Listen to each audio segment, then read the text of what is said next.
അതായത് ഈ ഞായറാഴ്ചയും തൊട്ട് മുമ്പുള്ള ഞായറാഴ്ചയും കൃത്യമായിട്ട് പാലക്കാട് നിയോജക മണ്ഡലത്തിൻ്റെ ഓരോ കോണിലും ഒരു രാഷ്ട്രീയ വിദ്യാർത്ഥി എന്നുള്ള ഒരു താല്പര്യത്തോടെ യാത്ര ചെയ്ത് ചില കാര്യങ്ങൾ മനസ്സിലാക്കിയ വ്യക്തിയാണ് ഞാൻ. ഇന്ന് ഞാൻ ഇവിടെ പാലക്കാട് കണ്ടത് പോപ്പുലർ ഫ്രണ്ടിനെ നിരോധിച്ച സമയത്ത് യൂത്ത് കോൺഗ്രസ്സിലേക്ക് കുടിയേറിയ ചില പോപ്പുലർ ഫ്രണ്ടുകാർ നിരോധിച്ച സമയം ഞാൻ അടിവരയിട്ട് പറയുന്നു, യൂത്ത് കോൺഗ്രസ്സിലേക്ക് കുടിയേറിയ ചില പോപ്പുലർ ഫ്രണ്ടുകാർ കഴിഞ്ഞ ഞായറാഴ്ചയും ഇന്നും പാലക്കാട് നിയോജക മണ്ഡലത്തിലെ ചില ഭാഗങ്ങളിലുണ്ട്. ഒരു കാര്യം ഞാൻ പറയാം, പാലക്കാടല്ല BJP പ്രിൻസിപ്പൽ ഒപ്പോണൻ്റായിട്ട് വരുന്ന ഭാഗങ്ങളിൽ മത്സരിക്കുന്ന UDF സ്ഥാനാർത്ഥിയായാലും LDF സ്ഥാനാർത്ഥിയായാലും അവർ ഭാഗ്യവാന്മാരാണ്. കാരണം അവർ അങ്ങ് നിന്നു കൊടുത്താൽ മതി. പാലക്കാടത്തെ ഈ 2 ഞായറാഴ്ചകളിലുള്ള ഉദാഹരണം ഞാൻ മനസ്സിലാക്കിയ ഉദാഹരണം വെച്ച് കേരളത്തിൻ്റെ എല്ലാ ഭാഗത്തുനിന്നും മുള്ളു മുരുക്ക് മൂർഖം പാമ്പെന്നൊക്കെ പറയുന്നത് പോലെ SDPI നിരോധിച്ച പോപ്പുലർ ഫ്രണ്ടിലുള്ള ആൾക്കാർ, ജമാഅത്ത് ഇസ്ലാമി, PDP ഇങ്ങനെയുള്ള കക്ഷികളൊക്കെ സ്വന്തം ചെലവിൽ BJP പ്രിൻസിപ്പൽ ഒപ്പോണൻ്റ് ആണെങ്കിൽ ആ മണ്ഡലങ്ങളിൽ വന്ന് സ്വന്തം ചെലവിൽ BJPക്ക് എതിരെ ആരാണോ നിൽക്കുന്നത് അവർക്ക് വേണ്ടി വോട്ട് പിടിക്കുകയാണ്. അപ്പോൾ ഇത്തരത്തിലുള്ള തീവ്രവാദ സംഘടനകൾ തീരുമാനിക്കുന്ന സ്ഥലത്ത് ഒരു രാജ്യത്തിൻ്റെ ഒരു നാടിൻ്റെ ജനാധിപത്യ സംവിധാനം വിജയിക്കണമോ വേണ്ടയോ എന്ന് തീരുമാനിക്കേണ്ട തെരഞ്ഞെടുപ്പാണിത്. അപ്പോൾ അതിനെതിരായിട്ടൊരു നിലപാട് പാലക്കാടത്തെ ജനങ്ങൾ സ്വീകരിക്കുമെന്നാണ് ഞങ്ങൾ വിശ്വസിക്കുന്നത്. ആ നിലപാടിനോടൊപ്പമാണ് പാലക്കാടത്തെ ജനത. അതുകൊണ്ടാണ് അതിനെതിരായി ഞങ്ങൾ നിലപാട് സ്വീകരിക്കുന്നത്. പ്രധാനപ്പെട്ട മറ്റൊരു ചോദ്യമുള്ളത്, ഇപ്പോൾ സന്ദീപിൻ്റെ വിഷയം നേരത്തെ ചർച്ച ചെയ്തു, ഞാൻ അതിലേക്ക് പോകുന്നില്ല. പക്ഷേ അടിസ്ഥാനമായി BJPയുടെ കോട്ടകൾക്കുണ്ടായിരുന്നൊരു ആത്മവിശ്വാസം, BJPയുടെ സംഘപരിവാർ പ്രവർത്തകർക്കുണ്ടൊരു ആത്മവിശ്വാസം ഈ തെരഞ്ഞെടുപ്പിൻ്റെ അവസാന ലാപ്പിൽ കൂടിയിട്ടുണ്ടോ കുറഞ്ഞിട്ടുണ്ടോ? ഞങ്ങളുടെ പ്രവർത്തകർക്കുള്ള ആത്മവിശ്വാസം കൃത്യമായ അളവിൽ നിലനിർത്തുന്നുണ്ട്. കൂടേണ്ട സമയത്ത് കൂടിയിട്ടുണ്ട്. അത് 20-ാം തീയതി വരുമ്പോഴേക്കും അതിൻ്റെ ഉച്ചസ്ഥായിലാകും. എല്ലാ പ്രവർത്തകരും ഇപ്പോൾ ശ്രീധരൻ സാറ് 3800 വോട്ടാണ് അദ്ദേഹത്തിന് കുറവുണ്ടായിരുന്നത്. ആ 3800 വോട്ടിന് ഒരു 3-4 ഇരട്ടി ഭൂരിപക്ഷത്തിൽ എത്തിക്കുവാനുള്ള എല്ലാ ആത്മവിശ്വാസവും ആവേശത്തോടും കൂടിയാണ് ഞങ്ങൾ പ്രവർത്തിക്കുന്നത്. പിന്നെ അനാവശ്യമായുള്ള ബഹളമോ ചർച്ചകൾക്ക് 4 ചുറ്റും ആളിനെ കൊണ്ടുപോയി കാര്യം അവർക്കൊക്കെ ഫീൽഡിൽ പണിയുണ്ട്. ആളിനെ കൂട്ടിയിട്ടുള്ള കയ്യടിയോ ഒന്നും ഞങ്ങൾ കാണിക്കുന്നില്ല. ഞങ്ങൾ നല്ല ആത്മവിശ്വാസമുണ്ട്. അതൊരു മാസ് ക്യാമ്പയിൻ അല്ല, നിങ്ങളൊരു ഗ്രൗണ്ട് ക്യാമ്പയിൻ ആണ് നടത്തിക്കൊണ്ടിരിക്കുന്നത്. VV രാജേഷ്, ഒരു സംശയം നോക്കൂ, ഇവിടെ നവാസ് പറഞ്ഞു വെച്ചു 3 പ്രധാനപ്പെട്ട കാര്യങ്ങൾ. 1, ഷാഫി പറമ്പിലെ വികസനത്തിന് തുടർച്ചയായിരിക്കും രാഹുലിൻ്റേത്. 2, വർഗീയത എതിർക്കാനുള്ള രാഷ്ട്രീയ പ്രതിരോധമായിരിക്കും പാലക്കാട്ടെ വോട്ട്. 3, കേന്ദ്ര സംസ്ഥാന സർക്കാരുകൾക്കെതിരെയുള്ള ഭരണവിരുദ്ധ വികാരമായിരിക്കും പ്രതിഫലിക്കുക. ഇതിനെ എങ്ങനെ നിങ്ങൾ കാണുക? അല്ല, ഞാൻ അവസാനത്തെ ചോദ്യത്തിന് ആദ്യം ഉത്തരം പറയാം. കേന്ദ്ര സർക്കാരിനെതിരെ ഭരണവിരുദ്ധ വികാരം ഉണ്ടായിരുന്നെങ്കിൽ 4-5 മാസം മുമ്പ് നടന്ന തെരഞ്ഞെടുപ്പിൽ ആ ഗവൺമെന്റും അല്ല മന്ത്രിമാരും വീട്ടിൽ പോയിരിക്കണ്ടേ? ആ ഗവൺമെൻറ്റിലുള്ള പ്രധാനമന്ത്രിയും ഏറെക്കുറെ എല്ലാ മന്ത്രിമാരും തന്നെയാണ് തുടരുന്നത്. ഞങ്ങൾ പറഞ്ഞതിൽ നിന്ന് ഒരു 10-40 സീറ്റ് കുറഞ്ഞു പോയി. ആ ഗവൺമെൻറ് ചരിത്രത്തിൽ 3 തവണ തുടർച്ചയായിട്ടൊരു പ്രധാനമന്ത്രി അധികാരത്തിലേറുന്ന ഇത്രയും മികച്ചൊരു അവസരം ഞങ്ങൾ കാഴ്ചവെച്ചിട്ട് പാലക്കാട് തോറ്റുപോയി BJP. സാർ, പാലക്കാട് തോറ്റത് 2021-ലല്ലേ? ഞാൻ പറഞ്ഞ 2024-ലെ കാര്യമല്ലേ? അതിനുശേഷം ഛത്തീസ്ഗഡിലൊക്കെ നടന്ന തെരഞ്ഞെടുപ്പിൽ ആരാ ജയിച്ചത്? അതിനുശേഷം നടന്ന തെരഞ്ഞെടുപ്പിലൊക്കെ ഞങ്ങൾ ജയിച്ചില്ലേ? അതുകൊണ്ട് കേന്ദ്രത്തിന്റെ ഭരണവിരുദ്ധ വികാരത്തെക്കുറിച്ച് പറയാനുള്ള ആരോഗ്യമൊന്നും മുസ്ലിം ലീഗിനില്ല. അതുകൊണ്ട് ലീഗ് അക്കാര്യം അവിടെ നിൽക്കട്ടെ. ഇനി അവരാരോപിച്ചോട്ടെ. കേന്ദ്രത്തിന്റെ ഭരണവിരുദ്ധ വികാരമൊക്കെ നമുക്ക് 2029-ലെ പാർലമെന്റ് തെരഞ്ഞെടുപ്പിൽ ചർച്ച ചെയ്യാം. ഇവിടെ കൃഷ്ണകുമാർ ജയിക്കേണ്ടത്, താങ്കൾ നേരത്തെ ചോദിച്ച ഒരു ചോദ്യം ഉണ്ടല്ലോ, ആ ചോദ്യം എടുത്തുകൊണ്ട് ഞാൻ പറയുന്നു. അത് ലീഗിന്റെ പ്രതിനിധിയോടാണ് ചോദിച്ചത്. കൃഷ്ണകുമാർ ജയിക്കേണ്ടതിൻ്റെ ആവശ്യകത സ്വാഭാവികമായിട്ട് എനിക്ക് പറയാനുള്ളൂ.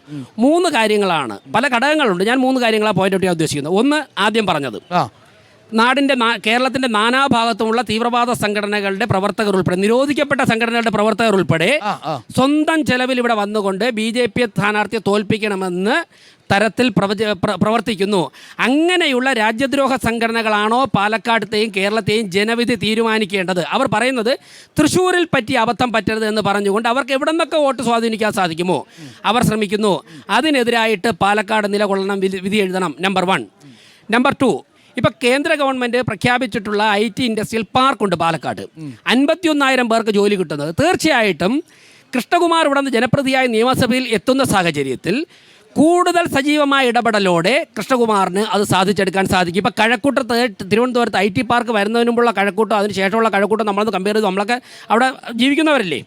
അപ്പോൾ അവിടെ 51,000 പേർക്ക് നേരിട്ടും നിരവധി പേർക്ക് അല്ലാതെയും തൊഴിൽ കിട്ടുന്നു. കൃഷ്ണകുമാർ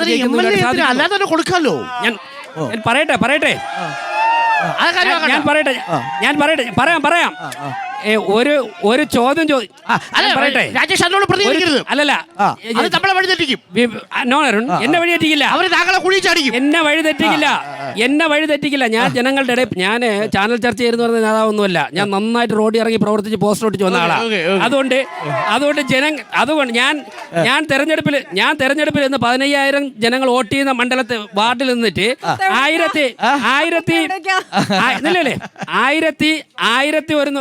15,000 വോട്ടർമാരുള്ള മണ്ഡലത്തിൽ വാർഡിൽ നിന്നിട്ട് 1,150 വോട്ടിന്റെ ഭൂരിപക്ഷത്തിൽ ജയിച്ച ആളാണ് ഞാൻ.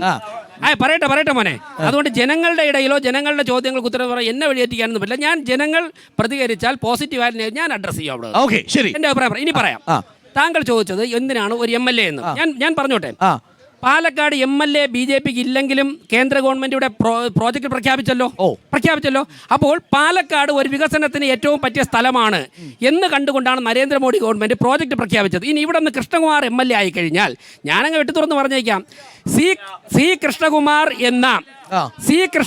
എന്ന BJPയുടെ നേതാവിനെ പ്രധാനമന്ത്രി നരേന്ദ്രമോദി ഉൾപ്പെടെ ഉള്ളവർ, ഞാൻ പറഞ്ഞില്ലേ തീവ്രവാദ സംഘടനയിലേക്ക് ആൾക്കാരെ പലരെ ഇറക്കിയിട്ടുണ്ട്. അതിന്റെയൊക്കെ ഉദ്ദേശം ഇതാ. അല്ലല്ല, ഈ തീവ്രവാദ സംഘടനകളുടെ ആൾക്കാരെയൊക്കെ കൂലിക്ക് ഇവിടെ ഇറക്കിയിട്ടുണ്ടെന്ന് പറഞ്ഞത് ചർച്ചകളെ തടസ്സപ്പെടുത്തുക, ഇങ്ങനെയൊക്കെയുള്ള ഉദ്ദേശങ്ങളോട് കൂടിയാ കാണുന്നല്ലോ. ഞാൻ പറയട്ടെ, ഞാൻ പറഞ്ഞല്ലോ, ഞാൻ അതിലേക്ക് പോകുന്നില്ല. ഞാനത് പറഞ്ഞല്ലോ. അവരുടെ കയ്യിലൊന്നും ബൈക്കില്ല. കൃഷ്ണകുമാറിനെ പ്രധാനമന്ത്രി നരേന്ദ്രമോദി ഉൾപ്പെടെ നിരീക്ഷിക്കുന്ന നേതാവാണ്. ഞാനും കൃഷ്ണകുമാറൊക്കെ ഒരുമിച്ച് യുവമോർച്ച പ്രവർത്തനത്തിൽ വന്ന ആൾക്കാരാണ്. കാരണം കേരളത്തിൽ BJPക്ക് പഞ്ചായത്ത് മെമ്പർമാർ ജയിക്കുന്നതിനൊക്കെ തന്നെ വർഷങ്ങൾക്ക് മുമ്പ്, 20 വർഷത്തിന് മുമ്പ് കൃഷ്ണകുമാർ പാലക്കാട് മുനിസിപ്പാലിറ്റിയിൽ നിന്ന് ജയിച്ചു തുടങ്ങി. മുസ്ലിം സമുദായത്തിൽപ്പെട്ട ജനങ്ങൾ സ്വാഭാവികമായിട്ടും BJPക്ക് വളരെ കുറച്ച് പേരെ വോട്ട് ചെയ്യാറുള്ളൂ. അവർക്ക് എന്നെക്കാൾ കൂടുതൽ ആരും സ്റ്റഡി ചെയ്തിട്ടുണ്ട്. Very good. മുസ്ലിം സമുദായത്തിന് ഭൂരിപക്ഷം വോട്ടർമാരുള്ള വാർഡിൽ നിന്നുൾപ്പെടെ കൃഷ്ണകുമാർ തുടർച്ചയായിട്ട് ജയിച്ചിട്ടുണ്ട്. എവിടെയൊക്കെ നിന്നിട്ടുണ്ടോ അവിടെയൊക്കെ കൃഷ്ണകുമാർ ജയിച്ചിട്ടുണ്ട്. ഞാനൊന്ന് പറയട്ടെ സുഹൃത്ത്, ഞാൻ മുനിസിപ്പാലിറ്റി കാര്യം. ആദ്യമായിട്ട് ഞങ്ങൾക്കൊരു മുനിസിപ്പാലിറ്റിയുടെ ഭരണം കിട്ടിയപ്പോൾ അദ്ദേഹം വൈസ് ചെയർമാനായി. ചെയർപേഴ്സൺ പദവി വനിതയ്ക്കായിരുന്നു. അമൃത് പദ്ധതി അദ്ദേഹം നേരിട്ട് പ്രധാനമന്ത്രിയും അവിടെയുള്ള ഉന്നത നേതാക്കന്മാരുമായുള്ള ബന്ധം വെച്ചുകൊണ്ട് പാലക്കാടിന് കൊണ്ടുവന്ന് വിജയകരമായി നടപ്പിലാക്കി. അപ്പോൾ അത്തരത്തിലുള്ള വിജയിച്ച ഒരു സാഹചര്യമുള്ള ഒരു നേതാവിനെ പ്രധാനമന്ത്രി ഉൾപ്പെടെ നിരീക്ഷിക്കുന്നുണ്ട്. ഈ ബന്ധങ്ങൾ ഉപയോഗിച്ചുകൊണ്ട് വളരെ എഫക്റ്റീവായിട്ട് വളരെ വേഗത്തിൽ തന്നെ എല്ലാ തടസ്സങ്ങളും മാറ്റി അദ്ദേഹത്തിന് ഈ പ്രോജക്റ്റ് പാലക്കാട് കൊണ്ടുവരാൻ പറയും. അമൃത് കൊണ്ടുപോകുന്ന കലം പാലക്കാട്ടെ മുനിസിപ്പാലിറ്റിയിലൂടെ പോയ ഉടഞ്ഞു പോകൂലേ? ഞാൻ പറയട്ടെ. പാലക്കാട് മുനിസിപ്പാലിറ്റി എന്താ സംഭവം? ഞാൻ അതും അഡ്രസ് ചെയ്യണം. കൃഷ്ണ അല്ല അരുൺ, ഞാൻ അതും അഡ്രസ് ചെയ്യണം. അത് അഡ്രസ് ചെയ്ത് എനിക്ക് 2 പോയിന്റ് പറയാൻ സമയത്ത്. അതായത് 2015-20 പാലക്കാട് മുനിസിപ്പാലിറ്റി ഭരണം BJPക്ക് ആയിരുന്നു. BJP ഒരുവിധം നന്നായിട്ട് ഭരിച്ചു. അന്നുള്ളതിനേക്കാൾ കൂടുതൽ സീറ്റ് ലഭിച്ചുകൊണ്ടാണ് 2020 ഞങ്ങൾക്ക് അധികാരം കിട്ടിയത്. 28 സീറ്റ്. തൊട്ട് മുമ്പുള്ളത് അത്ര മെച്ചപ്പെട്ട ഒരു ഭൂരിപക്ഷം ഇല്ലായിരുന്നു. അപ്പോൾ നല്ല ഭരണം BJP കാഴ്ചവെച്ചപ്പോൾ സീറ്റിന്റെ എണ്ണം കൂടിയെന്ന് മനസ്സിലാക്കിക്കൊണ്ട് സംസ്ഥാന സർക്കാർ ഈ ഭരണ സംവിധാനത്തിന് എതിരായി നിൽക്കുന്ന ഉദ്യോഗസ്ഥന്മാരെ മുഴുവൻ ഇവിടെ തിരികെ കയറ്റി, ഫണ്ടുകൾ മുഴുവനും വെട്ടിക്കുറച്ചു, ഫയലുകൾ മുഴുവനും താമസിപ്പിച്ചു. ഞാൻ ചോദിക്കട്ടെ, ആൾട്ടർനേറ്റീവായിട്ട് ഇവിടെ ഒരു ഇപ്പോൾ ഞങ്ങളുടെ വളരെ എഫക്റ്റീവായിട്ടുള്ള ചെയർപേഴ്സൺ തന്നെയാണ് ഇപ്പോഴിരിക്കുന്നത്. പ്രിയയും അങ്ങനെ തന്നെയായിരുന്നു. പക്ഷേ പാലക്കാട് മാത്രം അവർ വീണ്ടും വനിതാ ചെയർപേഴ്സണെ കൊണ്ടുവന്നു. അപ്പോൾ പാലക്കാട് വളരെ എഫക്റ്റീവായിട്ട് അവർ 5 വർഷം ഭരിച്ചു കാണിച്ചാണ് വനിതാ ചെയർപേഴ്സൺ പ്രമീള ശശിധരൻ. അതുകൊണ്ടാണല്ലോ വീണ്ടും ഭരണം വന്നത്. അതിനുശേഷം മുഴുവൻ ഭരണ സംവിധാനത്തെയും അവരെ തടസ്സപ്പെടുത്തുന്ന ഉദ്യോഗസ്ഥരെ ഇവിടെ പ്രതിഷ്ഠിക്കുകയും ഫണ്ട് വെട്ടിക്കുറയ്ക്കുകയും ചെയ്തപ്പോൾ ഞങ്ങൾക്ക് പരിമിതി. അതായത് കേന്ദ്രം എങ്ങനെയാണോ സംസ്ഥാന സർക്കാരിനോട് ചെയ്യുന്നത് അതുപോലെ സംസ്ഥാന മുനിസിപ്പാലിറ്റിയോട് ചെയ്തു. അതൊരാരോപണം. ആ ആരോപണത്തിന് ഞങ്ങളുടെ കേന്ദ്ര ഗവൺമെന്റ് മറുപടി പറഞ്ഞിട്ടുണ്ട്, കോടതിയിലും പറഞ്ഞിട്ടുണ്ട്, ജനങ്ങളുടെ മുമ്പേ പറഞ്ഞു. അതുകൊണ്ട് ഞാൻ അതിലൊന്നും പിടിക്കുന്നില്ല.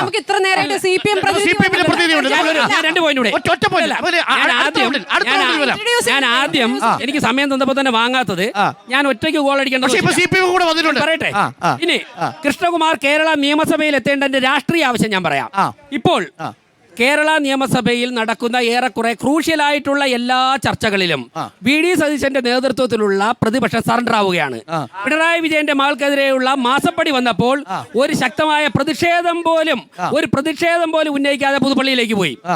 പഞ്ചായത്തിലെ മുനിസിപ്പാലിറ്റിയിലെ CPM തോന്നിയാസം പോലെ വാർഡ് വിഭജന രേഖ കൊണ്ടുവന്നപ്പോൾ 5 മിനിറ്റ് കൊണ്ട് ഒരു ഒബ്ജക്ഷൻ പോലും ചെയ്യാതെ സഭ ബഹിഷ്കരിച്ചു. അപ്പോൾ കേരളത്തിൽ നടക്കുന്ന ഈ അഡ്ജസ്റ്റ്മെന്റ് രാഷ്ട്രീയത്തിനെതിരെ കൃത്യമായിട്ട് എതിരാളിക്ക് ഒരു പോരാളി എന്നുള്ള നിലയ്ക്ക് നെഞ്ചുറച്ച് നിൽക്കാൻ വേണ്ടി കൃഷ്ണകുമാർ അവിടെ ചെല്ലേണ്ടത് രാഷ്ട്രീയ ആവശ്യമാണ് കേരളത്തിൽ. അന്വേഷണം എവിടെ എത്തി?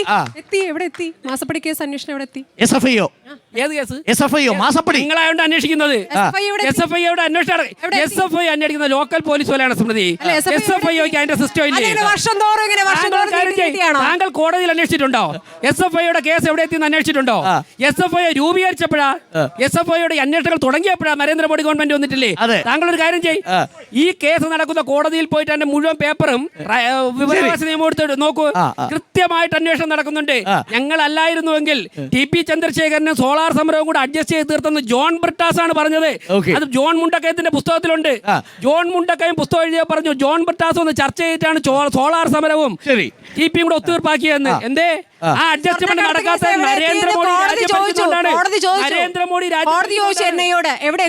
നരേന്ദ്രമോദി രാജ്യം ഭരിക്കുന്നതുകൊണ്ടാണ് അഡ്ജസ്റ്റ്മെന്റ് നടക്കാത്ത SFI അന്വേഷിക്കുന്നത്. ഞാൻ ചോദിച്ച സ്മൃതി സമാനം പറയാം. ജോൺ മുണ്ടക്കയത്ത് താങ്കൾക്ക് അറിയാമല്ലോ, മനോരമ ബ്യൂറോ ചീഫ് ആയിരുന്നല്ലോ. അദ്ദേഹം എഴുതിയ പുസ്തകത്തിൽ ഇതില്ലേ ജോൺ ബ്രിട്ടാസ് ശരി